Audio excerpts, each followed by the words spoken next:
ওটা অজয়। হ্যাঁ, আর এটা গঙ্গা। আর এটা গঙ্গা, আর এটা মিলনস্থল। তাই এই জায়গাটুকুনি মার্জ হয়েছে।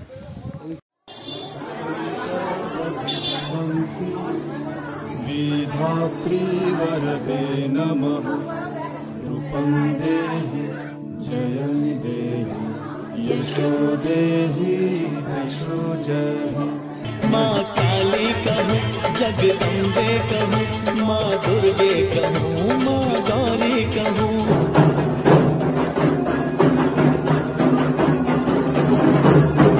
আজ আমি কাটোয়ায় মানে কাটোয়া শহরে।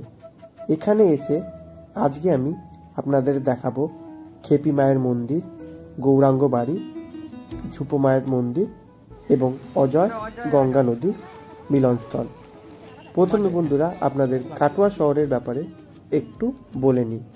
এই কাটোয়া শহরটি গঙ্গা এবং অজয় নদীর সংযোগস্থলে নির্মিত হয়েছে। এটা অজয়। কোনটা? ওই সামনেটা গঙ্গা, ও ওই সামনেটা অজয়, ওইটা অজয়। তাও এটা অনেকটা এগিয়ে আছে। ওটা অজয়। হ্যাঁ, আর এটা গঙ্গা। আর এটা গঙ্গা, আর এটা মিলনস্থল। ওইখানটা মিলেছে এইখানটায় এই জায়গাটুকুনি মার্জ হয়েছে। এইদিকে কোনটা? এটা দিয়ে ডাইরেক্ট যাওয়া যায় ধামে, নবদ্বীপ ধাম। ওইখান থেকে নবদ্বীপ ধাম, হ্যাঁ, ডাইরেক্ট যাওয়া যায়। পূর্ব বর্ধমান, নদিয়া এবং মুর্শিদাবাদের শেষ প্রান্তে গড়ে উঠেছে এই কাটোয়া শহরটি। এখানকার আগে নাম ছিল ইন্দ্রণী, তারপরে নাম হয় কণ্টক নগরী। শ্রী চৈতন্য মহাপ্রভু এখানে কেশব ভারতী মহারাজের কাছে দীক্ষা নেয় বলে এই শহরটির মাহাত্ম্য বৈষ্ণব তীর্থ হিসাবেও রয়েছে। তার দীক্ষাস্থলের নাম গৌরাঙ্গ বাড়ি। পলাশির যুদ্ধের যে স্থান সেটা এখান থেকেও যাওয়া যায়। হুগলি নদী পার হয়ে পলাশির যুদ্ধ যাওয়ার আগে রবার্ট ক্লাইভ এবং ইংরেজ সেনাবাহিনী এখান থেকে যুদ্ধের অনেক সিদ্ধান্তও নিয়েছিল। এখন আপনাদের নিয়ে যাচ্ছি একটি তীর্থস্থানে, যেটি গৌরাঙ্গ বাড়ি। ইতিহাসের মতে শ্রী চৈতন্য মহাপ্রভু এখানে সন্ন্যাস ধর্ম গ্রহণ করেছিলেন ওনার গুরুদেব কেশব ভারতী মহারাজের কাছে। এই কাটোয়ার গঙ্গায় নিমাই চান করেছে। আচ্ছা। করে এই গৌরাঙ্গ বাড়িতে মাথা ন্যাড়া করে তারপরে এখান থেকে নবদ্বীপ গিয়েছে।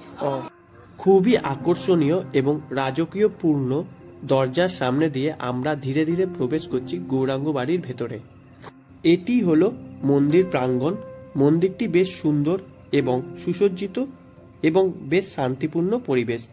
এখানেই শ্রী চৈতন্য দেব মস্তক মুন্ডন করেছিলেন সন্ন্যাস গ্রহণের জন্য কেশব ভারতী মহারাজের কাছ থেকে। মহাপ্রভুর মূর্তি স্বমহিমায় এখানে বিরাজমান। এই স্থানে তিনি তার গুরুদেবের কাছে সন্ন্যাস ধর্ম গ্রহণ করেছিলেন এবং হয়ে উঠেছিলেন নিমাই থেকে শ্রী চৈতন্য দেব। এবং শ্রী চৈতন্য মহাপ্রভুর গুরুদেব কেশব ভারতী মহারাজকে এখানেই পূর্ণ সমাধিস্থ করা হয়েছিল এবং এখানে শ্রী চৈতন্য মহাপ্রভুর মাথার মুন্ডন করার কেশ বা চুল সমাধিও রয়েছে।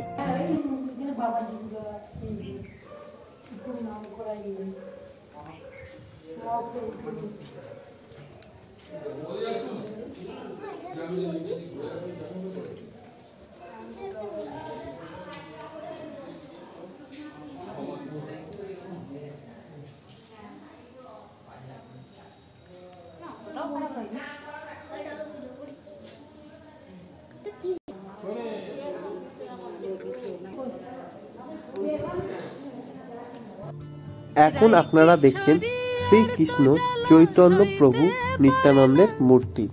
এখন আমি চলে যাচ্ছি এখানকার খুবই জাগ্রত এবং জনপ্রিয় একটি মন্দির, যেটি কাটোয়া স্টেশন থেকে খ্যাপা কালী পাড়ায় অবস্থিত। প্রায় 300 বছরের পুরনো এই মন্দিরটির নাম হচ্ছে খেপি মায়ের মন্দির। মন্দিরের ভেতরে ঢুকে মাকে দেখা মাত্রই গা যেন শিরশির করে উঠল। অসম্পূর্ণ মূর্তি, এই কাঠামোর মধ্যেই মায়ের নিত্য পুজো হচ্ছে এখানে। লোকমুখে শোনা যায় খেপি মা নাকি এখানে রোজ রাতে মন্দির থেকে বেরিয়ে গোটা এরিয়া জুড়ে মন্দির চত্বরে হেঁটে চলে বেড়ায়। এছাড়া মাকে যখন বাইরে বার করে ঘোরানো হয় পুজোর সময়, তখন নাকি এখানকার রেলগেট পার করতে চায় না মা, তাতে নাকি মায়ের অনেক ক্ষতি হয়, সেটাও লোকমুখে শোনা গেছে। কার্তিক মাসে দীপান্বিতা অমাবস্যায় এই অসম্পূর্ণ মূর্তি সম্পূর্ণরূপে গড়ে খেপি মায়ের পুজো হয় কালী পুজোর সময় হাজার হাজার ভক্তরা এই মন্দির চত্বরে ভিড় করে এবং এই মন্দির চত্বর গমগম করে ওঠে।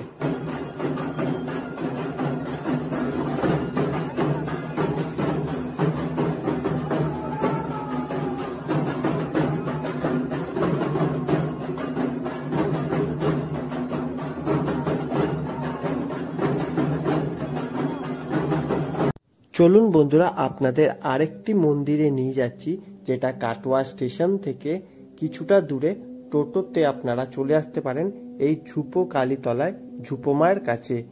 এই মন্দিরটিও খুবই জাগ্রত, আর এই মন্দিরের কোনো ছাদ নেই। যতবারই করার চেষ্টা হয়েছিল কোনো না কোনোভাবে বাধা পেয়েছিল।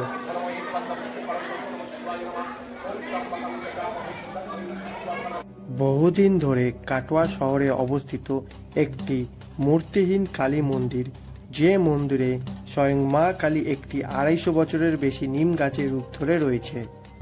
জঙ্গলের ঝোপঝাড়ের মধ্যে থেকে এই নিম গাছটি পাওয়া যায় বলে এটি ঝুপোমা বা ঝুপো কালীতলা হিসাবে পরিচিত। লোকমুখে শোনা যায় এই মন্দিরের পাশ দিয়ে রাত 9টার পর থেকে সকাল 4টে পর্যন্ত লোকজন যেতে ভয় পায়, কেননা রাতে এই মন্দিরের চারপাশ দিয়ে ভেসে আসে বিভিন্ন নুপুরের শব্দ। মন্দিরের পূজারীরা বলে থাকেন এই মন্দিরে এক রাত বাস করাও নাকি সম্ভব হয়ে ওঠে না। কথিত আছে দেবী চৌধুরানীর কাহিনীতে যে ভবানী পাঠক ভয়ঙ্কর ডাকাত ছিলেন, তিনিও এই গাছটিকে কালী রূপে পুজো করেছিলেন।